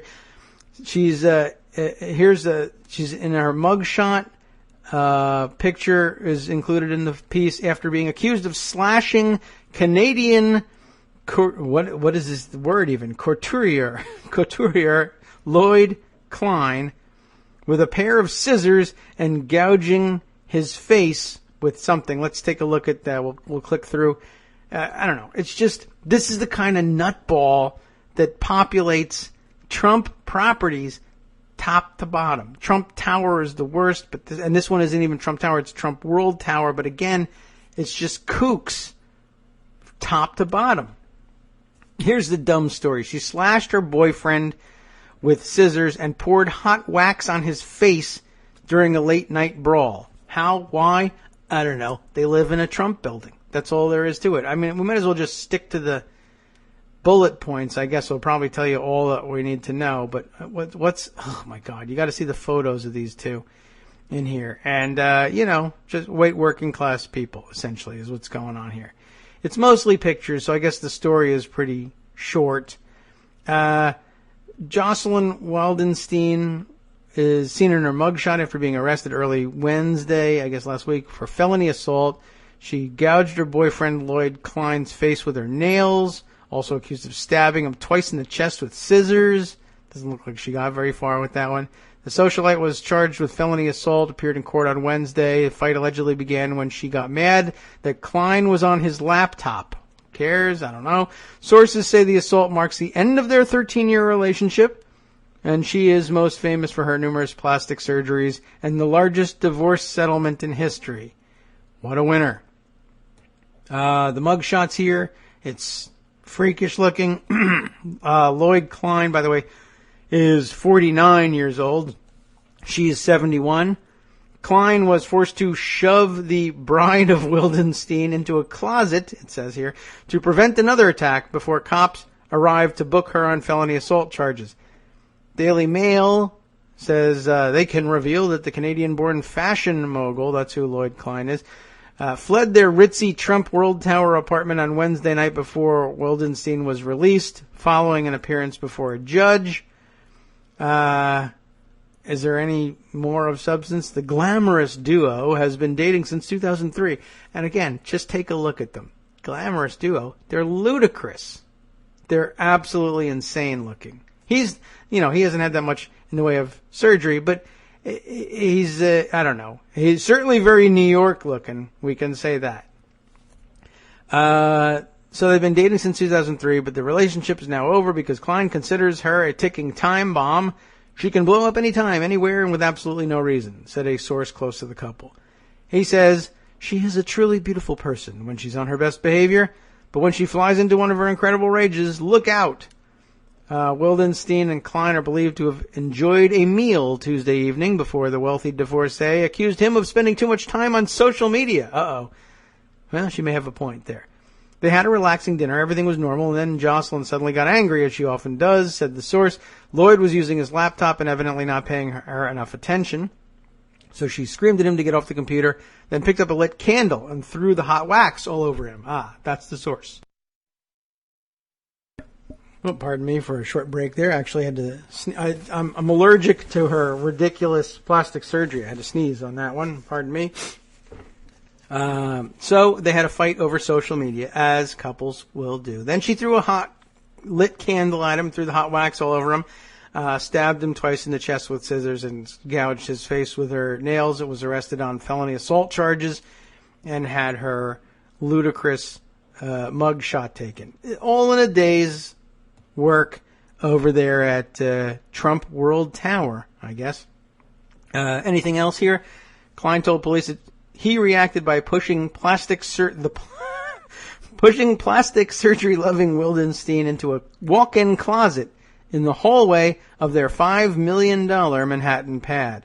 Once again, Trump World Tower. He denies locking her in or forcing the door shut and says she could have left at any time had she merely calmed down and opened it from the inside. She may not have known that. Lloyd just pushed her inside to get her to calm down. He told her this couldn't be happening and this was wrong, but he didn't lock her up. She started calling her agent. Oh, and then also 911. She's an agent. For what? For what? Calling security, calling anyone she could to say she was being attacked and held prisoner. But when the cops arrived, it was patently obvious that she could have opened the door by herself. By now, Lloyd's face was all scratched and swollen. He had 2 scissors stabs in his chest. The police took one look at the blood and realized he was the victim. Wildenstein appeared in court facing charges of assault in the second degree and inflicting injuries with a weapon. More photos of them looking absolutely ridiculous. He also has clearly had some plastic surgery. And, I mean, are the plastic surgeons in New York all blind? I really have no idea what's motivating this, but they look absurd in most of their photos together, including this one from many years ago. The couple pictured here with supermodel Carol Alt and TV anchor Katie Couric backstage at Klein's fashion show in New York in 2004. He looks absurd. She looks absurd. Everybody looks ridiculous. It's not clear whether Klein, whose A-list clients include Nicki Minaj, Pink, and Joan Collins, will press charges. This is Trump world. The source added he knows it'll happen again if they live under the same roof. The remarks about... here's interesting. Lloyd is very private and focused on protecting his image and his brand, but Jocelyn gets a kick out of this. The remarks about her facial features don't worry her. She likes a good scandal. John Argules, executive director of the Lloyd Klein fashion label. I mean, I'm not a fashionista by any stretch, but does anybody know, like, Lloyd Klein fashions? Is that just too high-end for me to know anything about, or is it a vanity label? I don't know. Well, the executive director said, I'm most certain he has no comment to offer at this time. Let's see. She's most famous for her multiple plastic surgeries. Also made headlines in 1999 when she won the largest divorce settlement in history. A $2.5 billion settlement and an additional $100 million a year for 13 years after splitting from her husband of 21 years, Alec Wildenstein, about whom I know nothing. Alec, who married, interesting, Lyuba Stupakova. What? A Russian? No way. Passed away in 2008 of prostate cancer. Prostate cancer. What? Charles Evans Foundation, Michael Milken, Donald Trump. It's weird. I mean, that's kind of maybe happenstance, but just saying. Wildenstein detailed her wild spending and acrimonious separation in 1998 interview with Vanity Fair. She recounted dropping $350,000 on a Chanel dress, not a Lloyd Klein dress. Building a $3 million mansion for her daughter on the family's Kenyan reserve for her 17th birthday. And the many plastic surgeries. Just ludicrous photo even here of, here's Klein, pictured here in Beverly Hills, getting out of his chauffeured town car, looking, well, every bit the fashion fop, I guess, here. And the driver is just this also equally ridiculous looking dude. I don't know. This is just a totally different world. Sometimes I'm fascinated by it. It's a total shiny object, but I can't, every second can't be strictly Trump. I don't know. Is there anything else like truly nutty in here? It's funny. Well, anyway, let's see. She was crazy. I would always find out last. She was thinking that she could fix her face like a piece of furniture. Skin does not work that way, but she wouldn't listen, said Alec at the time.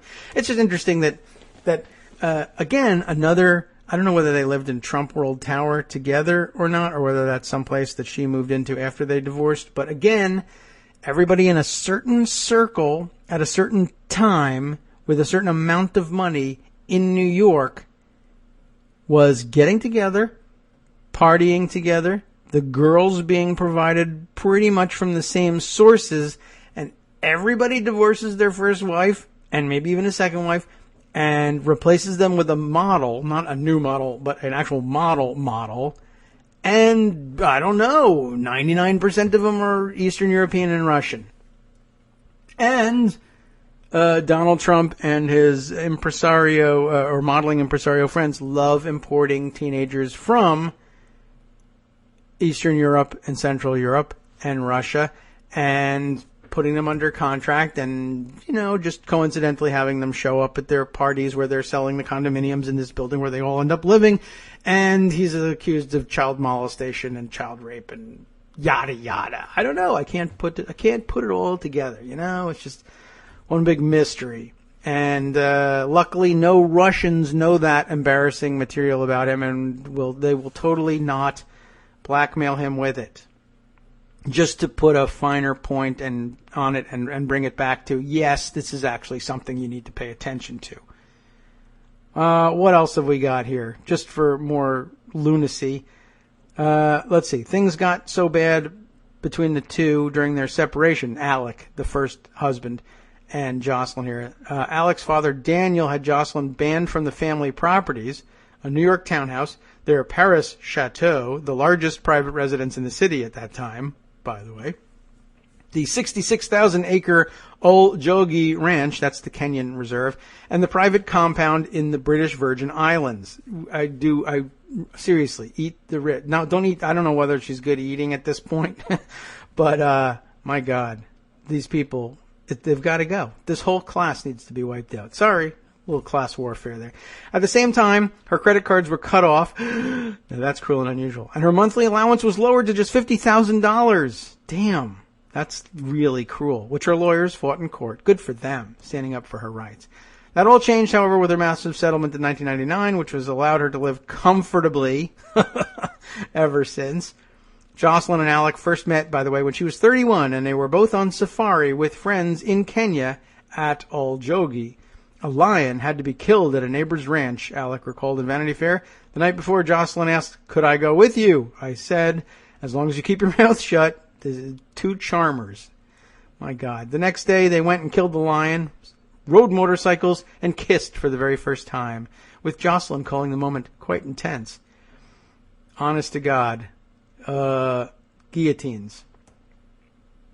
She was born and raised in Switzerland, and according to Alec, had dated some very high-profile men before him. I'm curious now, are we going to get to find out that some of them were friends of Donald Trump's? By the way, going further and further back in time with the photography, you see her face get less and less distorted. It's really interesting. how long she kept this up. It's pretty nutty. All right. Let's see. And here's a photo of her from 1970, 1990, 2003, and 2015. And it's awful. Anyway, among the men she had been linked with, oh my God, it just gets worse and worse. I'm glad that there's this stuff here because it gives me an excuse to continue with this idiotic story. Among the men she had been linked with were European filmmaker Sergio Gaubi, about whom I know nothing, Cyril Piguet, I guess, Piguet, and Saudi arms dealer Adnan Khashoggi, who we also know was a Trump Tower resident and is Adnan Khashoggi, for God's sake. The pair eloped to Las Vegas in 1978, and 1 year later, they both went in for their first plastic surgery operations, his and her eye lifts. I don't think I've known her when she wasn't healing from something, said a friend of Jocelyn in 1998. Her looks then became more and more feline, though Jocelyn said the resemblance was always there. If I show you pictures of my grandmother, what you see in those eyes is cat's eyes and high cheekbones, she said. I don't think there's anything wrong with it, and other than tightening up my appearance, has never changed. Oh my God. Well, that's ludicrous. Anyway, blah, blah, blah. She brags. Oh my God, this photo of her. She looks practically cross-eyed in the one down at the bottom here. Wow. Well, you should see this article, and you will say, oh my God, why do we allow these people to keep their money? Is there anything else? No children. Oh, I'm sorry, 2 children. Goodness. Diane and Alec Jr., but Alec's father never warmed to Jocelyn. That's nice. Now let's see. Their relationship took a turn when Jocelyn returned to New York City from Kenya, showed up unannounced at the couple's New York City townhouse. I guess his parents, despite her husband asking that she not enter the residence. Okay. He pointed a gun at either Jocelyn or one of her bodyguards at some point. Police were called. Alec spent the night in prison. Alec was reportedly in bed with a young Russian woman at the time. My goodness. I've lost the storyline here. I guess at some point, oh yes. So they must have separated, Alec and Jocelyn, and she came in to their townhouse unannounced, and that angered Alec, and he pointed a gun at her, and he was at the time in bed with a young Russian woman, not identified as whether or not it's the woman who eventually became his wife, which would be interesting because then means he's going through Russians, like water at this point. After Alec's arrest, Jocelyn was allowed to use the house while he stayed at the Four Seasons, but complained in court papers that she was unable to use the stove and therefore needed money to hire help. She didn't know how to cook. Her lawyer called her a prisoner in her own home while asking for $200,000 a month. New York toured the home at the time. What, New York Magazine? That must be it. Revealing that there was a glass case above Jocelyn's bath to hold May Moon, her pet monkey. What the freak is going on here? The pool room, meanwhile, had tanks filled with sand sharks, spotted eels, and neon terras. At the time, Alec had been seeing a young Russian named Yelena Yarakova. That's what it said, not Yarakova, but Yarakova, 2 A's at the end, who was just 20, but that fizzled out within a year, and he eventually met and married Stupakova. I don't know if Yelena Yarakova was the woman that he was in bed with at the townhouse or not, but again, just one of those weird things where guys of about the same age with about the same amount of money hanging out in Manhattan at about the same time all just happened to be, sleeping with a small circle of Eastern European and Russian models that were imported by these same guys. Okay. Just putting it out there. It's a serious storyline. We'll never get to the bottom of that stuff either. Of course, we'll be focusing on the more substantive stuff, but I don't know. This is good, salacious stuff. They should be able to interest even deplorables in this stuff, though they might just cheer him on in all of this. But there are things that are beyond the pale, even for deplorables, I guess, that'll get us somewhat closer to substantive issues. We mentioned this the other day. I mentioned it I think I pointed it out end of last week, and Greg mentioned it yesterday. And we just moved on from it, but it's a fairly important New York Times story. And if I can open it up here and share it with you, give you an idea of some of the dangers that many people may face in the coming years if they're going to take on the Trump administration and possibly its Russian allies along with them. Foes of Russia say child pornography is planted to ruin them. Andrew Higgins wrote this piece December 9th, New York Times.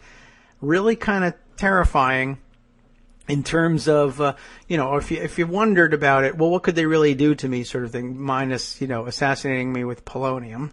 What sort of things might they use to target you with in a more low-profile way and low-risk way for them? Here's the dateline. Cambridge, England, in this case.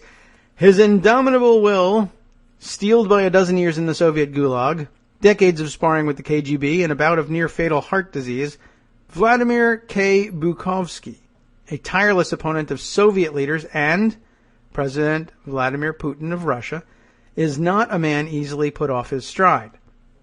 But he got knocked sideways when British police officers banged on the front door of his home on a sedate suburban street here early one morning while he lay sick in bed and informed him that they had, quote, received information about forbidden images, unquote, in his possession.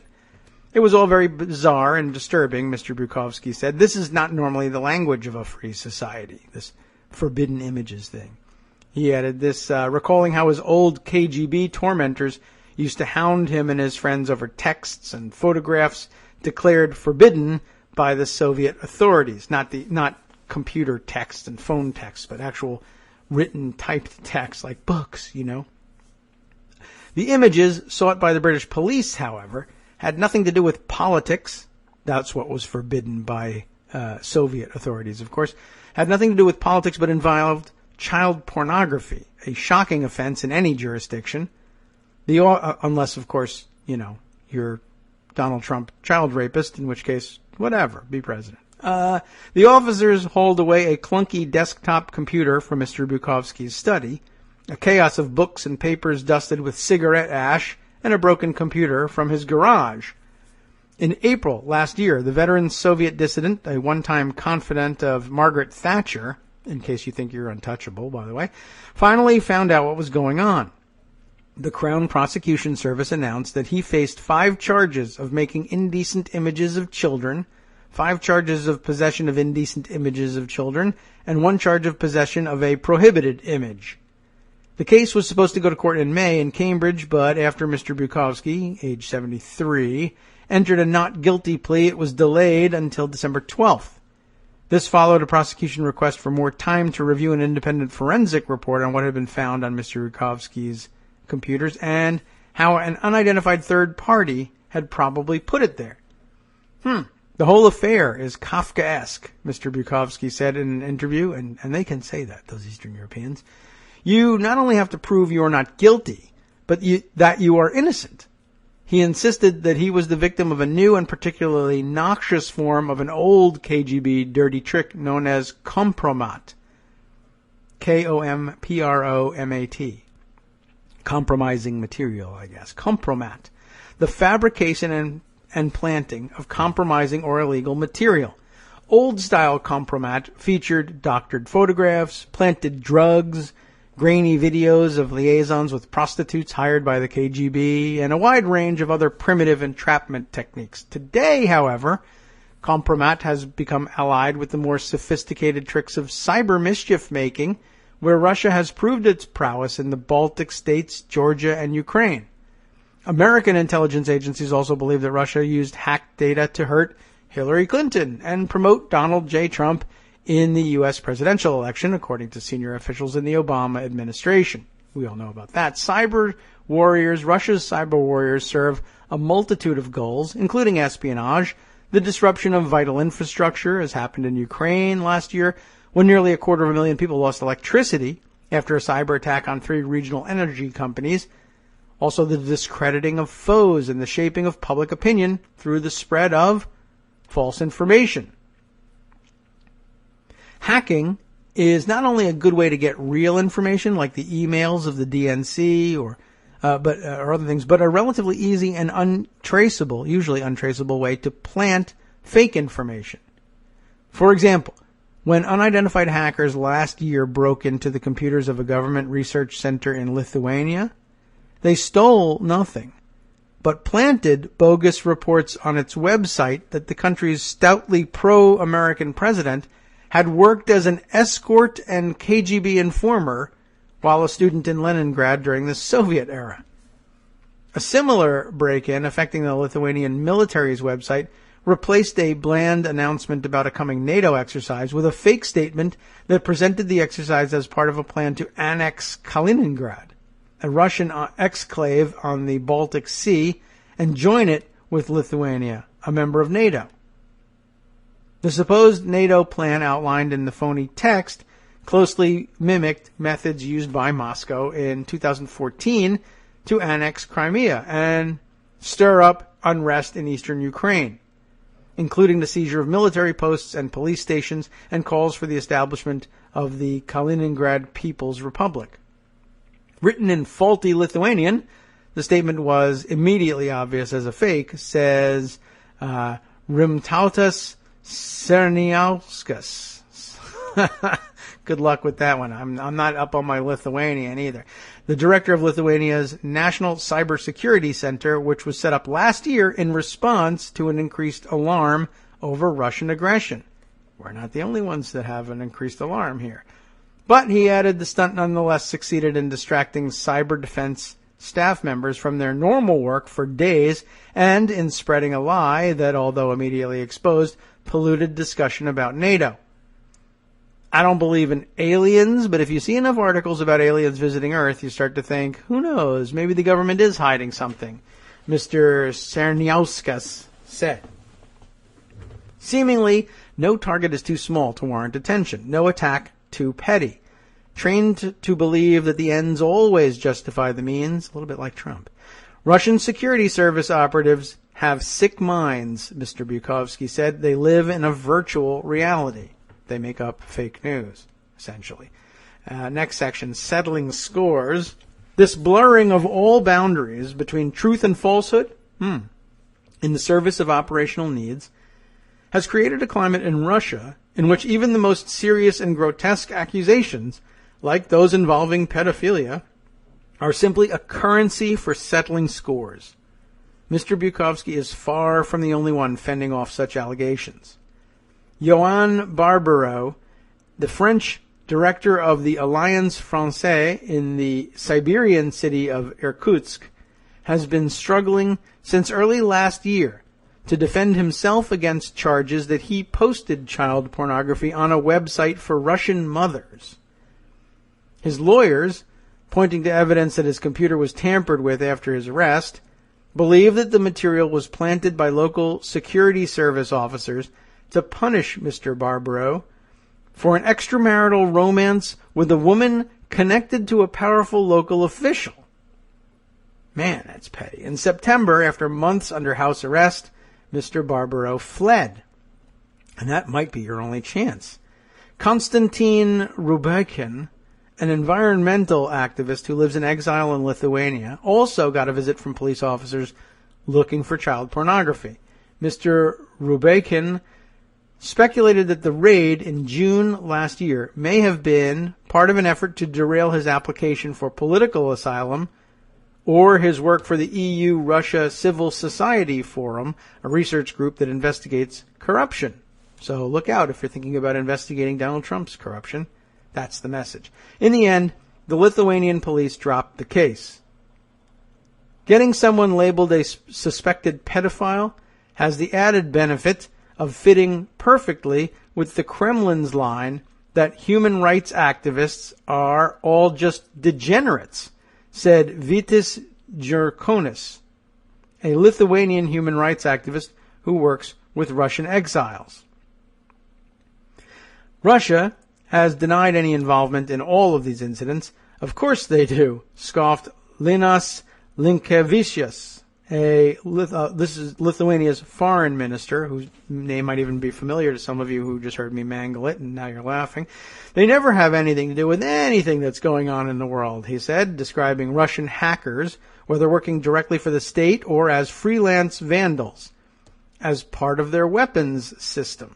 And that's a kind of an important point to note, too, right? Your freelance vandals, I think the Russians believe that gives them some sort of plausible deniability in the whole thing. I don't know whether you'll agree.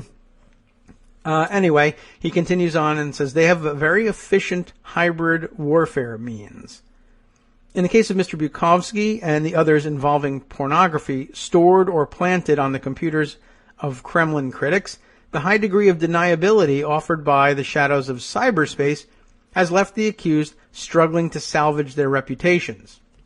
In other words, it's interesting, they've gotten ahead of the ability of your average local law enforcement to detect this kind of activity, and they've gotten ahead of the ability of Western legal systems in some ways to deal with these things. It's always been difficult to go to court, convict or accused of a crime, and have your defense be that the evidence was planted by the authorities. It's even more difficult if you're there to claim that the evidence has been planted by an unaccountable external foreign security service whose operations obviously went undetected by local law enforcement and security forces in the first place. That seems like a hell of a task, and not one that the Western system of justice is likely to be able to deal with in any effective way. It just makes it a much more potent weapon. All right, the next section, a global footprint, says Russia first flexed its cyber muscle publicly in 2007 with a blitzkrieg attack across a broad front in Estonia, a Baltic nation that often is at odds with Moscow. The computer systems there of the police, military, banks, media, and government offices faced a lengthy barrage of superfluous requests designed to crash their networks, a tactic known as a distributed denial of service attack, DDoS attack, right? Taimur Peterkop, the Director General of Estonia's Information System Authority, which watches over the core pillars of the country's highly digitalized economy and government, said that after the early assault, the cyber mischief linked to Russia has only expanded in both range and sophistication. It's happening everywhere. It's just that everywhere is countries that we just generally don't pay very much attention to here in the United States. Nowadays, it seems they want to show they are everywhere, Mr. Peter Kopp said. Like flying bombers close to our and other countries' borders, they perhaps simply want to show that they have an important global footprint. It is almost as if they want to be seen, or maybe we are just responding better. Last year's assault on Ukraine's energy system involved far more elaborate tools than those used in the 2007 DDoS attacks on Estonia, and were the first known successful effort by Russia or its proxies to knock out vital civilian infrastructure with hackers worming their way into control rooms. Robert Lee, the director of Dragos Security, I don't know whether they say Dragos or Dragos, a cybersecurity company in Maryland, who helped investigate the electricity shutdown in Ukraine, said that identifying the culprits would, quote, never be certain, but that, quote, when we look at tradecraft, capabilities, and motive of the group involved, we can come to a high confidence assessment that the group was Russian-based, and a medium confidence assessment that there were members in the government that knew this was going to happen. Are these guys at work on the current situation? I don't know. This gray zone of uncertainty has been seized on by Russia as proof that it is the victim of Russophobic hysteria over its role in cyberspace. It has also left Mr. Bukovsky and others caught in what they believe are Moscow-orchestrated compromat traps at the mercy of Western police and courts that demand hard evidence, not guesswork and accusations from defendants. Yeah, and that's what I mean by getting out in front of what Western systems of justice are able to handle. There's just no, model for, this is happening and I can't prove it, but it can be proven. It's just beyond, usually, the capabilities of your typical defendant. It's an expensive and highly sophisticated and highly specialized area of computer forensics, and only if you're able to get your hands on the money that it takes to hire those kinds of forensic experts, and only if they're available. And even then, it's a crapshoot about whether a jury is going to understand and believe this stuff. Inside Russia, compromat has featured for years in political and business disputes. In some cases, they're both the same things. Under President Boris N. Yeltsin in the 1990s, it was a dirty game played by both the Kremlin and its foes. But under Mr. Putin, compromising videos and other embarrassing material invariably target only the Kremlin's opponents. Before becoming president at the end of 1999, Mr. Putin played a prominent role in a particularly spectacular example of this Russian specialty. As head of the Federal Security Agency, or FSB, in 1997, Mr. Putin won the trust of Mr. Yeltsin by helping to destroy the career of Russia's Prosecutor General, Yuri Skuratov, who, after starting an investigation into Kremlin corruption, was disgraced on national television by the broadcast of a video that showed a man who looked like him, anyway, in bed with two young women. Would that destroy you now, or would that destroy Donald Trump? Would that help Donald Trump? I'm not even sure. P.S. He then went to Moscow with the Miss Universe contest. I'm sure nobody ended up in bed with two anythings at that point. Okay. Mr. Putin certified in public that the man in the video, widely believed to have been arranged and then filmed by the FSB, was indeed the Prosecutor General. Mr. Skuratov, I don't know if it's Skuratov or Skuratov, resigned. The corruption investigation ended, and a grateful Mr. Yeltsin named Mr. Putin Prime Minister and then President. We've perhaps forgotten. How did Yeltsin fade away and Putin take his place? Well, I guess this is the story of that. Head of the security agency in 1997 framed the Prosecutor General, or at least took him down, and Yeltsin says, great, instead of security agency head, you'll be Prime Minister, and then instead of Prime Minister, you'll be President, and then you just run the whole country, and that's that. For the Kremlin supporters, the verdict on Mr. Bukovsky is already in. The Kremlin supporters, of course, say on learning of the charges against him, Margarita Simonyan, the editor-in-chief of the state-funded television outlet RT, we know them, posted a sneering message on Twitter. The pedophile plan. Rape a child, sign up in the opposition, emigrate, expose the flaws of the motherland, and all will be well. Or not. That is some stilted English, but I guess that's the way they think about these things. Rape a child. Oosh. Sign up in the opposition, emigrate, expose the flaws of the motherland. But then we'll get you. The idea that Europeans and Russian opponents of the Kremlin are sexual deviants with a taste for pedophilia is a strange but recurring theme in Russian propaganda. Comet pizza. What? If you thought it was bizarre, if you couldn't figure out where it came from, who would make up such a thing? What kind of sick mind would contemplate such a thing and think it would work? I don't know. If it wasn't so coincidental, I'd say maybe the Russians who are being accused of intervening. I can't say for sure. But apparently that's uniquely Russian. That they are pretty sure that all of their political opponents are pedophiles because they're political opponents. And they're political opponents because they're pedophiles. I don't know.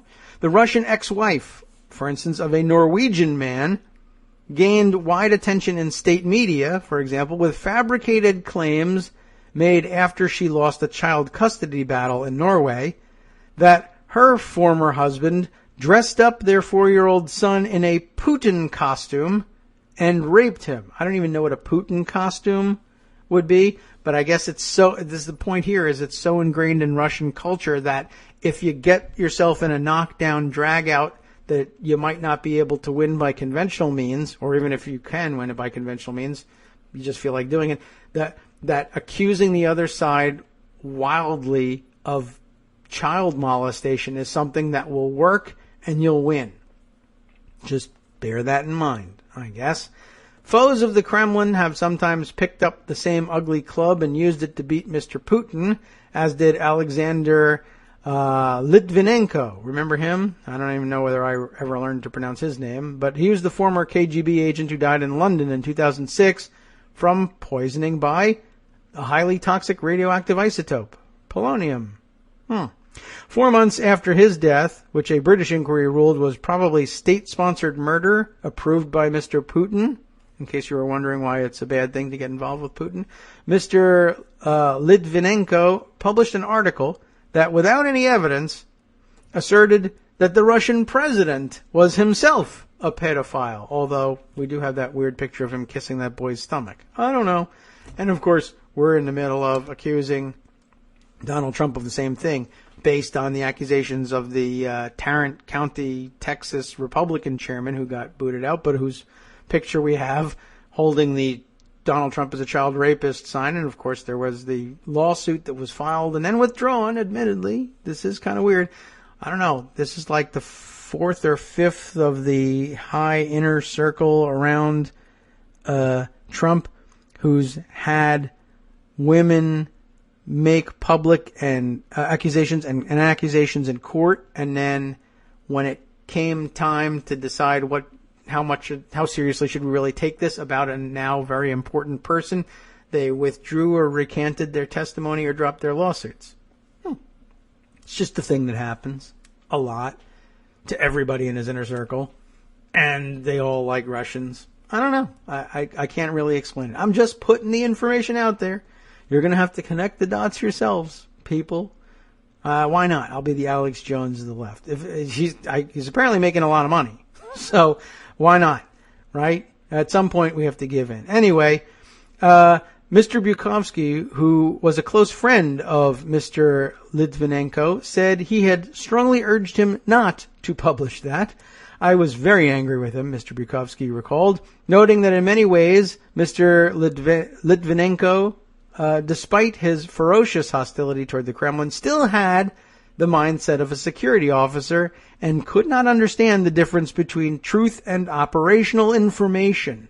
That's an interesting way of putting it. Truth and falsehood, like we would say. No, operational information is the way they put it. Now, it begins to get even more interesting. On the dark web, which was news to me, but something we've mentioned in the past year in reading some strange articles, on the dark web, an area of the internet that requires special software and authorization codes to enter, a little like the Moss Isley of the internet, I guess, suspected Russian hackers openly offer to plant evidence of pedophilia as a way to destroy an enemy. You can go onto the dark web's Craigslist, essentially, and find advertisements. Do you want to destroy an enemy? We'll plant child pornography on their computer for a fee. I'll do anything for money, promised an advertisement placed by a hacker who offered to ruin your opponent's business or private persons you don't like. I can ruin them financially and or get them arrested, whatever you like. Boasting that it was possible to destroy both individuals and businesses, the hacker added, if you want someone to get known as a child porn user, no problem. He gave a price, denominated in bitcoins, of around $600 per job. So it's not even expensive. Paolo Shakarian, the chief executive officer of IntelliSpire and the director of the Cyber Socio-Intelligence Systems Laboratory at Arizona State University, said his team had analyzed the advertisement and concluded that it was probably posted by a Russian, or at least a Russian-speaking hacker. The English probably gave it away. He said the price was in the normal range of what hackers demand for character assassination.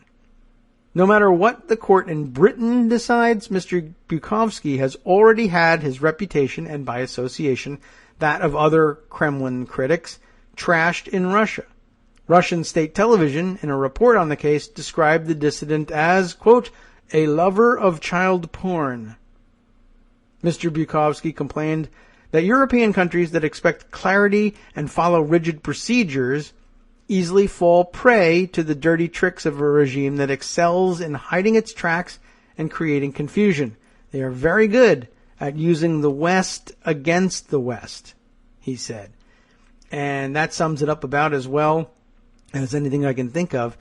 If that's what we're up against, it could be a hell of a 4 years if it lasts that long. That's all I can say about that. I don't know what, it's some scary, scary, scary stuff. All right. Let's see. What else? Greg has sent me a couple other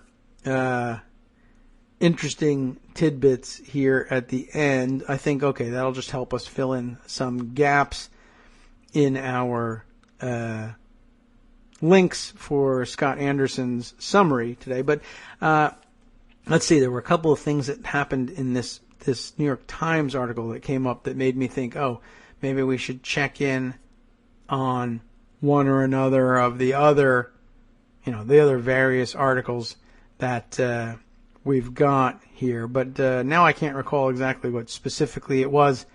But I guess I'm just so sort of overwhelmed by the weirdness of that story and what they're doing and how many bells I guess it's ringing along the way. It's definitely pretty weird and scary, no doubt about that. Let's see. On the other hand, I guess I don't know whether this is something that can fit in the few minutes that we have, but I have been sitting on this other thing that I guess I was hoping to lean on to see if it expressed some of my own doubts about the whole Russia thing. I mean, it is sort of one of those self-fulfilling prophecies, right? I mean, it does not only strike people weird, I'm assuming that it strikes some of you weird to be blaming things on Russians for one thing, and B, to be talking about, well, I've been framed here by an enemy that specializes in covering his tracks. That's why you won't find any evidence of them planting this evidence. Yeah, okay. Well, that does feel weird. But to the first point, I put aside this article by Adrian Chen in the December 1st, is the dateline anyway on it, in the New Yorker. The propaganda about Russian propaganda. We do have to at least give some time to thinking about this, because there's also some other weirdness in circulation. All right. In late October, I received an email from the Prop or Not team.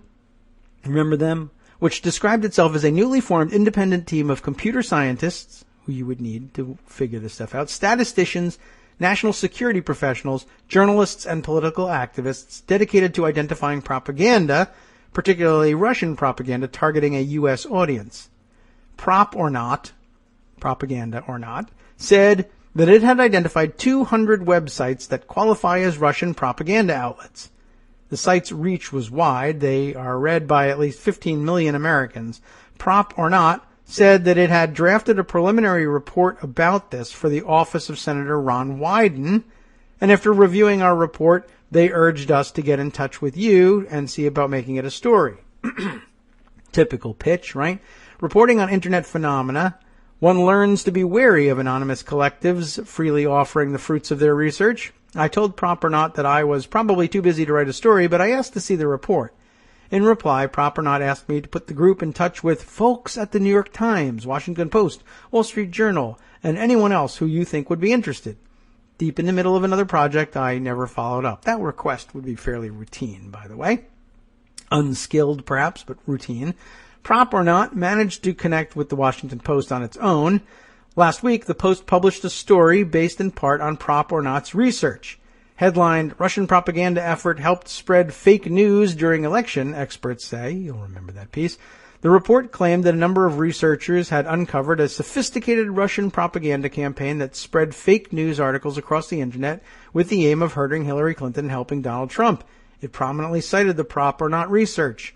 The story topped the Post's most read list and was shared widely by prominent journalists and politicians on Twitter. The former White House advisor Dan Pfeiffer tweeted, "Why isn't this the biggest story in the world right now?" Vladimir Putin and the Russian state's affinity for Trump has been well reported. During the campaign, countless stories speculated on connections between Trump and Putin, etc., etc. But the Post story had the force of revelation thanks in part to the apparent scientific authority of Prop or Not's work. The group released a 32-page report detailing its methodology and named names with its list of 200 suspect news outlets. The organization's anonymity, which a spokesperson maintained was due to fear of Russian hackers, added a cyber-sexy mystique. So we're not going to have a chance to really dive into exactly what it was that Adrian here uses to undermine, discovers and that he thinks undermines some of their claims. But we should, and we'll try and spend some time on it perhaps the rest of the week. I'm going to provide this article for you for your review just to read some counter examples to all this. But keep in mind also, it is a kind of a weird thing, right? By itself, the idea that Prop or Not would remain sort of anonymous in its membership, etc., doesn't make a great deal of sense in the Western political context. But in the context of the article we just read from the New York Times, perhaps it does make a certain amount of sense. These are the people who would be most aware already of the dangers of engaging against Russian state actors or freelance hackers who have the ability to pull this exact same trick on them and undermine their work in return.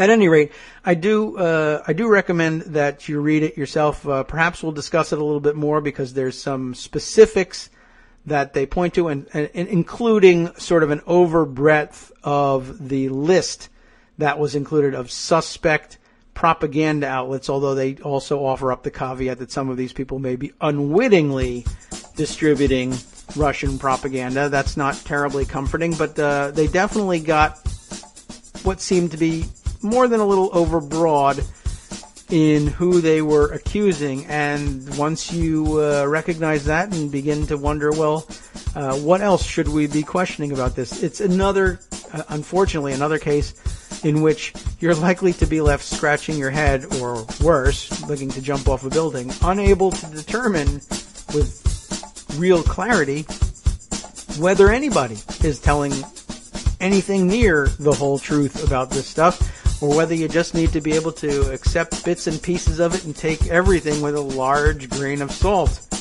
I don't know. But we'll be discussing it for sure, as this Russia issue not fading anytime soon that I can tell.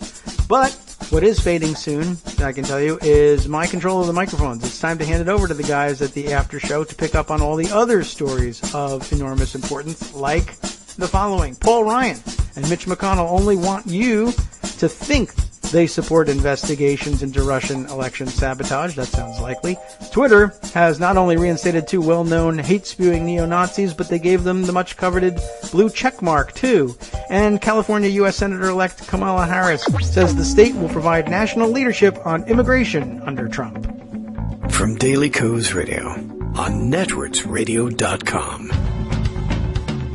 You have been listening to the Kagro in the Morning Show with David Waldman. And on the last half, Chris Reeves, a.k.a. Tom Servo 433, for an explainer on the platform of DNC chair candidate Ray Buckley, what the DNC really is and what it can do. Also, the Hamilton electors request that intel briefing and the parallels of normalization in the current political dynamic described by Philip K. Dick's Man in the High Castle.